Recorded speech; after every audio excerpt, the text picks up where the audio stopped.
अस्सलाम वालेकुम। मेरा नाम नौरीन है और मैं 2018 से जो है ना कैंसर पेशेंट हूँ और मुसलसल एफर्ट कर रही हूँ कैंसर के साथ। पे दर पे जो है ना वो बीमारी वापस आ जाती है, कुछ प्रॉब्लम्स और कुछ फिज़िकली और कुछ फाइनेंशली और कुछ बस समथिंग सारे घरेलू के प्रॉब्लम्स हैं ऐसी। इन शॉर्ट 2018 में जो है ना मुझे पेन फील हुई है और 2019 में लास्ट स्टार्टिंग में गई हूँ शेख ज़ायद, वहाँ मैंने अपनी बायोप्सी करवाई है तो उसमें कैंसर डायग्नोज हुआ है। ये हमारा फैमिली इशू था, मेरी अम्मा को था, मेरी सिस्टर्स हैं दो, उनको था। तो अम्मा की डेथ कैंसर से तो नहीं हुई है लेकिन उनकी ब्रेन हेमरेज हुई थी। लेकिन मेरी सिस्टर जो है ना, मेरी बड़ी सिस्टर हैं, उनके दोनों ब्रेस्ट रिमूव हो गई थी मैं हॉस्पिटल से, तो वहाँ से उसके बाद लेकिन उनकी डेथ हो गई, कैंसर फैल गया था सारी बॉडी में। तो मैं जॉब करती थी तब, मैं सिंगल मदर हूँ, तो मैं बहुत परेशान हुई इस सिलसिले को लेके। लेकिन क्या किया जा सकता था, बीमारी है आ गई। जब मेरी रिपोर्ट्स पॉजिटिव आ गई है कैंसर की तो मैंने शौकत खानम के लिए दौड़ लगाई है, वहाँ जाऊँ मैं, जाके चेकअप करवाऊँ, क्योंकि सुना था कि जी वहाँ पे ट्रीटमेंट बड़ी अच्छी होती है, फ्री होती है ये वो। उनके वॉक इन में बैठी हूँ 2-3 घंटे, तो वहाँ पे मेरा उन्होंने रिपोर्ट्स देखी हैं, तो मुझे कहते हैं जी आपकी एज जो है ना वो 40 से ऊपर हो गई है। जस्ट 3 महीने 4 महीने ऊपर थी मेरी। तो उन्होंने कहा जी हम 40 ईयर वाले जो बीबियाँ हैं उनको, ब्रेस्ट कैंसर के पेशेंट्स को हम लोग लेते हैं, तो 40 के बाद हम लोग नहीं लेते हैं। मैं बहुत परेशान थी, एक ऑलरेडी एक बंदा कैंसर के साथ परेशान है, उसके साथ कोई दौड़ लगाने वाला नहीं है। बच्चा मेरा तब छोटा है, मेरे 2 बच्चे हैं, एक बेटी और एक बेटा। बेटा मेरा तब 9th में पढ़ रहा था, उसने पेपर्स दिए थे, तो मैंने उन्हें बड़ा फोर्स किया है, उनसे बड़ी रिक्वेस्ट की है। वहाँ पे उनके वो सोशल वाले बैठे हुए हैं, सोशल सिक्योरिटी वाले बैठे हुए हैं, उनसे मैंने रिक्वेस्ट की है कि काइंडली एक 3 महीने का जो है ना वो कोई इशू नहीं है, आप मुझे करवा लें, एडमिट कर लें। तो लेकिन उन्होंने मुझे मेरी बात नहीं सुनी है, मैंने बहुत दौड़ लगाई है। फिर अल्लाह का करना ऐसा हुआ कि मेरा डॉक्टर प्रोफेसर शहरयार साहब से मेरा रब्ता हुआ, उनका नंबर मैंने देखा, उनकी एड्स देखी, तो तब मुझे पहली दफ़ा कैंसर केयर हॉस्पिटल के बारे में पता चला कि ये भी हॉस्पिटल कैंसर के बारे में काम कर रहा है। सर्जिमेट गई हूँ, डॉक्टर साहब को मैंने कॉल की, उन्होंने बड़ी अच्छी तरह से मेरी कॉल सुनी है। और मैंने कहा जी मैं कैंसर पेशेंट हूँ और आपकी फ़ी कितनी है? उन्होंने मुझे कहा जी हम लोग कैंसर पेशेंट के चेकअप की कोई फ़ी नहीं लेते हैं, आप बेटा आ जाओ, 10 बजे आपकी अपॉइंटमेंट है और मैं आपको चेक कर लूँगा। मैं गई हूँ डॉक्टर साहब के पास, उन्होंने बड़ी अच्छी तरह मुझे चेक किया है और उन्होंने मुझे बताया कि बेटा आपकी ट्रीटमेंट पे 10 से 12 लाख रुपया खर्चा आएगा, तो कौन देगा? मैंने कहा जी मैं तो जॉब करती हूँ, भाई के साथ रहती हूँ, 25-30 हज़ार मेरी सैलरी है, तो अगर इस बीमारी के साथ मैं स्टार्टिंग करूँगी अपनी लाइफ का आगे, तो वो जॉब तो स्टॉप करनी पड़ेगी। तो मेरा तो अल्लाह और अल्लाह के रसूल के अलावा कोई नहीं है। उन्होंने बड़ी अच्छी तरह मेरी बात सुनी, मुझे हौसला दिया, उनका बेटा परेशान ना हो, इंशाल्लाह ताला हमारा हॉस्पिटल अभी स्टार्ट तो नहीं हुआ है, ये 2019 की मैं आपको बात कर रही हूँ। हॉस्पिटल स्टार्ट तो नहीं हुआ है लेकिन आपकी ट्रीटमेंट हम लोग स्टार्ट कर देते हैं। सर्जीमेट में उन्होंने मेरी ट्रीटमेंट स्टार्ट की, मुझे वहाँ से 6 सेशन जो है ना वो कीमो के लगे हैं।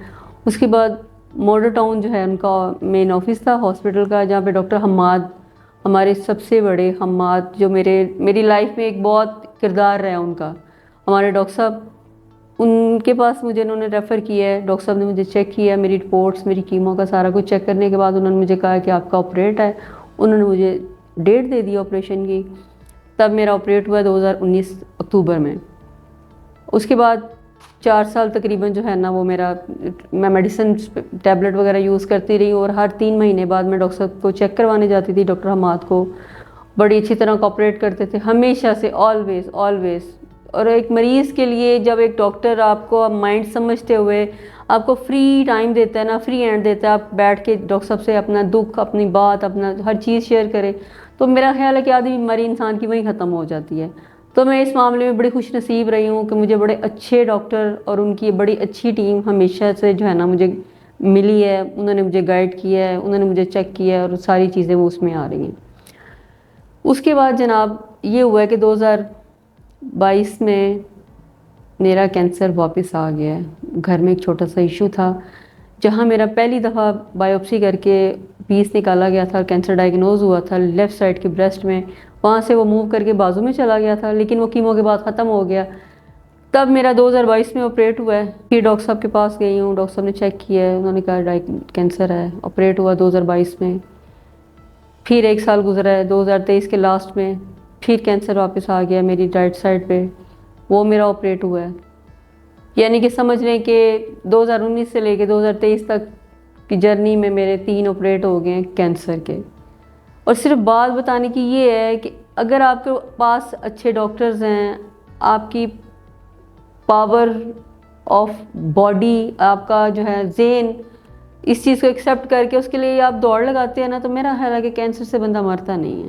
صرف یہ ہے کہ آپ اس چیز کو ایکسیپٹ کرتے ہوئے نا اس کو علاج کی طرف لے کے جائیں, نہ کہ آپ اس کو اپنے دماغ پہ سوار کر کے گھر بیٹھ جائیں اور اس چیز کو سمجھیں کہ اب زندگی ختم ہو گئی ہے. ایسا نہیں ہے اور نہ ہی ایسا آپ کو کرنا چاہیے. یہ ایک بیماری ہے. بیماری اللہ کی طرف سے اگر آپ کا ٹائم آ گیا ہے, آپ نے مرنا ہے تو آپ نے مرنا ہے. وہ آپ ایک بخار سے اور ایک جسٹ فوڈ پوائزن ہوتا ہے اور بندے کو بندہ مر جاتا ہے, اور کئی دفعہ ایسا ہوتا ہے کہ پیناڈول کھائیے رات کو سویا اور صبح مر گیا. اور ماشاءاللہ سے اتنی اچھی ہمارے ڈاکٹر صاحب کا ایک چینل ہے یوٹیوب پہ, آپ اس کو چیک کریں, ان پہ ان کی اتنی ویڈیوز ہیں, اتنا اویئرنیس ہے, آپ خود بھی دیکھیں, اس کو وزٹ کریں, اپنے دوستوں کو بتائیں. آج کل بچیوں کو بھی بریسٹ کینسر ڈائگنوز ہو رہا ہے. ہماری فوڈ, جنک فوڈ, یہ ساری چیزیں اس میں آ جاتی ہیں. تو لہٰذا آپ اس چیز کی اویئرنیس رکھیں. سب سے مین چیز میں آپ کو جو بتانا چاہوں گی کہ میں اگر کینسر میرا ڈائگنوز ہوا ہے نا, تو وہ ہمیشہ پہلا بھی جو تھا وہ بھی A+ میں تھا, سیکنڈ بھی میرا A+ میں تھا, ابھی جو میرا تھرڈ ہوا ہے یہ B کیٹیگری میں آ گیا ہے.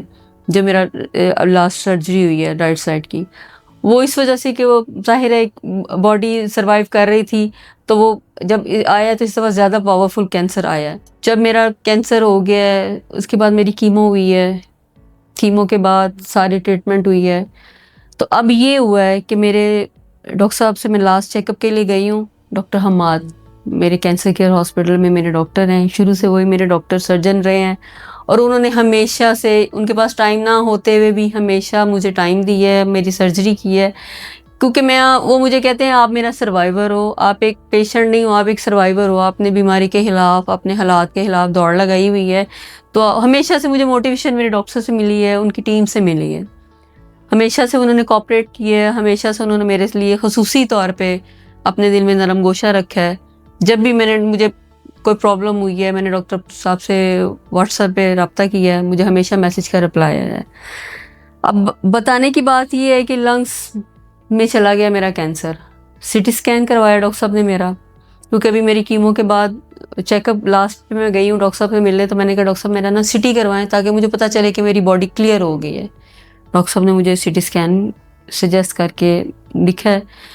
تو جب CT اسکین کی رپورٹ آئی ہے, مجھے کال آئی ہے ہاسپٹل سے, ڈاکٹر صاحب کے اسسٹنٹ ہیں حارث بھائی, بڑے اچھے بچے ہیں وہ, ان کی مجھے کال آئی ہے کہ آپ آئیں چیک اپ کے لیے, آپ کی رپورٹ ٹھیک نہیں آئی. لیکن میرے ڈاکٹر صاحب نے مجھے پورا حوصلہ تسلی دے کے مجھے بھجوایا اس دن گھر کہ آپ جائیں, آپ جو ہے نا میڈیسن والے ڈاکٹر سے ملیں, وہ آپ کے لیے کیا سجیسٹ کرتے ہیں. کیونکہ اب یہ جو ہے نا لنگس میں یہ سرجری کی طرف ہم لوگ نہیں جا سکتے. بڑی تسلی اور تشفی دی ہے مجھے, حوصلہ دیا ہے. تو انشاءاللہ تعالیٰ یہ ان کا حوصلہ اور تسلی ہی ہے میرے لیے. ان کے وہ الفاظ میرے لیے بڑے معنی رکھتے ہیں کہ میں آج پھر سے اس بیماری کے لیے جو ہے نا نئے سرے سے, چوتھی بار ایک بندے کو کینسر ڈائگنوز ہو جائے تو میں آپ کے سامنے بیٹھی ہوئی مسکرا کے آپ سے بات کر رہی ہوں. تو بس دعا کیجیے گا اور دعا میں یاد رکھے مجھے, میرے ڈاکٹرز کو, ان کی ٹیم کو.